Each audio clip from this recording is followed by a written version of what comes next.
inflation right? Inflation starts in our country. We see interest rates going up. And suddenly, these venture capitalists were facing a situation where they were not allocating cash anymore. And a lot of these startup businesses are not yet profitable. In fact, most startups aren't profitable for a long time. They rely on lines of credit to continue the operation of their business. But when that cash dried up, suddenly these businesses were in a situation where they were being told by their creditors, you have to operate as if you're profitable instead of operating on lines of credit, on capital.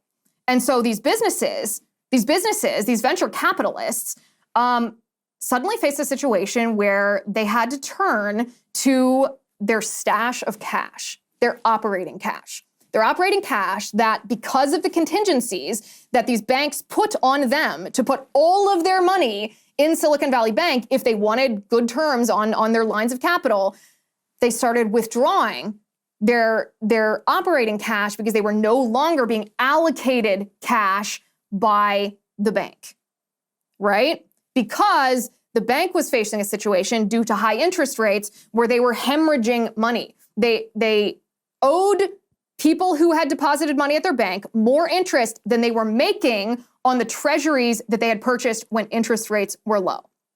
It's kind of complicated, right? But when you map it out like that, suddenly you see that this was just like a slow-moving but fast-moving disaster headed towards a cliff. All of these different factors playing into it.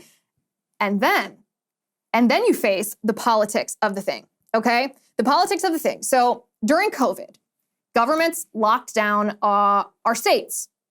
Our businesses were either shuttered completely if we weren't deemed essential. Restaurants were told to social distance. Churches were shut down. You know what I'm talking about. I don't have to describe all of this here. And the federal government, in order to face a less catastrophic, quote unquote, situation with unemployment, because when businesses weren't profiting because they weren't allowed to operate their business, then they weren't able to pay their employees. They were going to lay off their employees. So the federal government said, wait a second.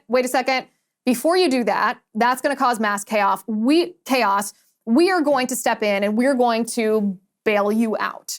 Hi guys, it's Liz Wheeler. Don't forget to watch my show, The Liz Wheeler Show, every night at 7 p.m. on the First TV.